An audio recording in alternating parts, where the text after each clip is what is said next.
Welcome back to WWTA News. I'm glad you all stopped back in to join us for another video. We do have more news. We're going to always have news, and we're going to try to always share this news that we keep coming across, because this news that we're coming across and reading and sharing, I mean, it's important for those in that crypto space, as well as those who are just watching the economy and trying to keep abreast. So let's just start with the first article.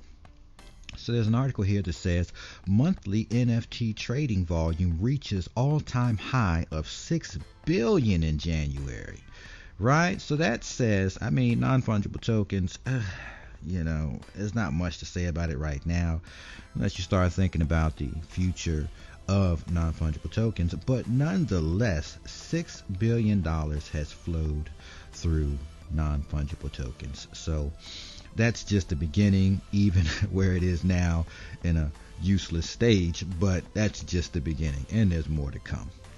We got one here. NBA star Lebron James partners with Crypto.com to teach kids about blockchain. It says students of the LeBron founded elementary school in Akron, Ohio, are going to learn about blockchain technology and all the ways it could impact their lives and future careers.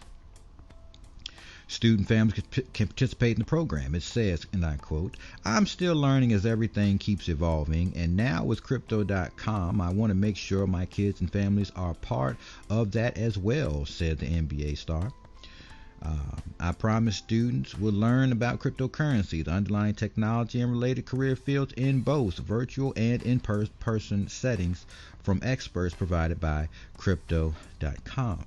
The details of the partnership were not disclosed, but the cooperation will run for multiple years.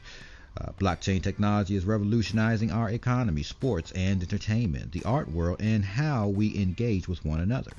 I want to ensure that communities like the one I come from are not left behind," Mr. LeBron explains. So let's just think about this for a second, okay? This is the new economy. This is the new space. Those people who are awoke and paying attention to it are making moves in this space. I know a lot of people want to say, oh, you're going to get ripped off, you're going to get screwed, but the facts still remain. The technology attached to this stuff is what it's all about, okay? Don't think money, think tech. Because the technology is what it's all going to come to. The technology that's being used is about moving this to this, sending this here, using this service, and it just simplifies it and makes everything faster and records these things, these transactions, these exchanges.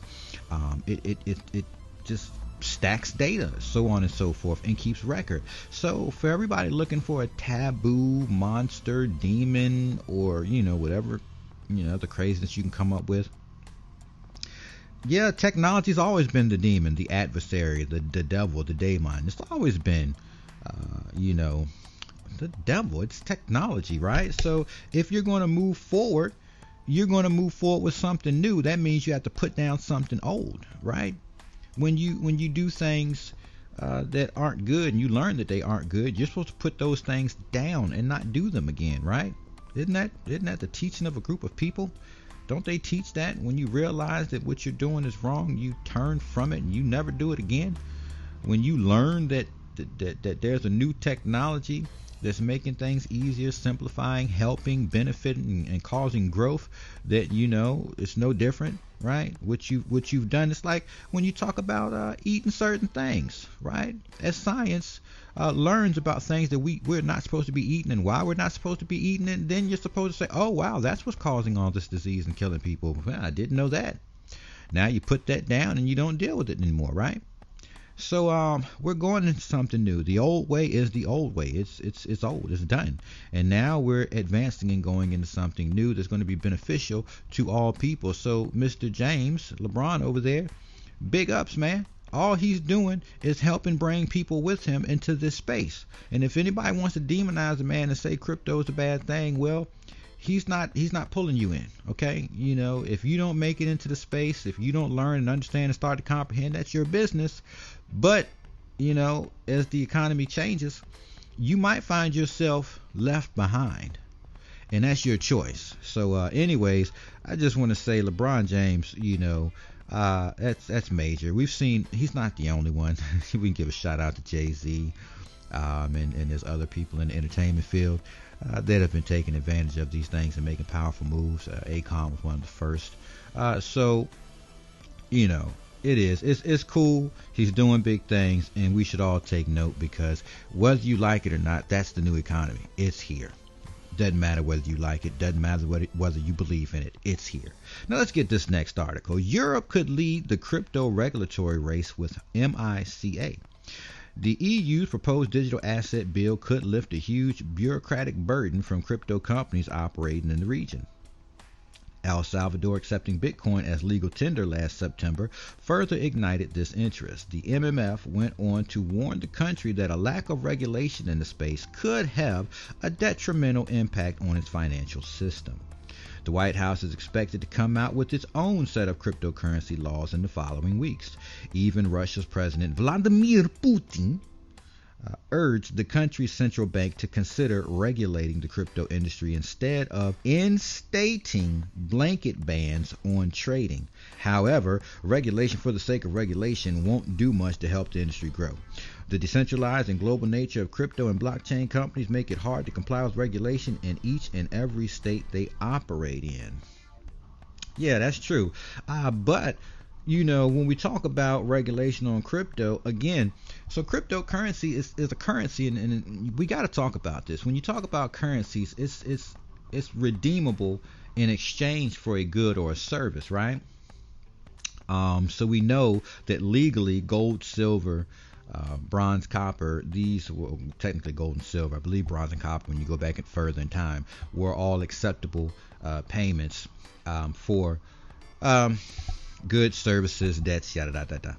So when we talk about that, and then we look at cryptocurrency, well, these cryptocurrencies, some cryptocurrencies are just exchangeable for a service, right? And so you don't need a gold or silver to back it. It's just something that company, that technology, that company will accept. They'll accept this as an exchange, or a means of exchange, for a service or a good. So that type of thing happens, and then it's really not a currency. It's just it's more or less just a medium of exchange. Well, yes, it'd still be a currency, a medium of exchange. And then you have stuff like stable coins that are backed by hard things like gold and silver, you know what I'm saying, that give it its value. And then some of them are backed by other currencies which do the same thing as some of the other currencies, which are exchanges of mediums of exchange. So a smart contract that requires this currency to operate within it. So if you want that currency because you use that currency use case, then you would accept that currency as a means of exchange for a service or a good. So when you talk about that, we're not so much talking about like stocks in the stock market. I know a lot of people like to say, oh, well, it's like stock market. No, it's not like the stock market. When you're dealing with the stock market, you're dealing with shares of a company. Okay, you're basically buying partnership with the company, and then with some of these stocks, you receive dividends, right? When you deal with currency, you're pretty much operating like a bank. You're a bank. And then as a bank, you have the ability to loan out your currency, which is the lending in a sense, which is where you'll stake, is the term they use. You'll stake currency through some of these applications, and they'll reward you with interest in a sense, which is no different than what a bank does. So therefore, holding these currencies is like a bank. So if we're talking about a bank, we're not talking about company stocks in stocks. We're not talking about that. We're just talking about currency. So with that being said, when they make legislation, they really need to make legislation for currency. And that's just pretty much it. And then that way, it'll be an easier thing to deal with. And I hope that's understood as they're making legislation, because, well, they would already know. They know what's going on. So, and in the future, I hope that we see all this unfold, because it's not going anywhere. It's not going anywhere. So we got an article here. Crypto credit card usage reaches 2.5 billion in quarter one. Visa. Despite volatility in the cryptocurrency markets, the adoption of crypto as a means of payment appears to be rising. In an earnings call on Thursday, Visa stated that its customers made $2.5 billion in payments using its crypto-linked cards during the first fiscal quarter of 2022. That's over 70% of all crypto card volume throughout fiscal 2021, signaling increased adoption of digital asset payments. Visa CFO Vasant Prabhu expressed optimism over the development in an interview with CNBC. To us, this signals that consumers see utility in having a Visa card linked to an account at a crypto platform, he said, citing an instant and seamless ability to manage purchases and fund payments. And so, yeah, I hear you. I'm definitely understanding that did happen, but what's not so great about that is the fact that you're not dealing with the merchant, the business, the establishment yourself with cryptocurrency, which really just makes everything that much better. What's happening here is with your Visa card, all that transaction stuff happens through Visa. Visa already knows that those certain cryptocurrencies are good as gold, so they will let you transact through them, pay the penalty and the cost, because they know what you're holding is a store of value, is a medium of exchange, is an asset, is a currency. They know all the value and worth of these things. So to them, it's doing great business. But that's a gateway, okay? Let that just be the gateway as you move further into understanding cryptocurrency. You will be making payments to merchants yourself. Solana's proven that they've paved the way. XLM's paved the way. You have a whole bunch of currencies that have paved the way for this, and you will see this in the near future. So I'm just saying, be prepared.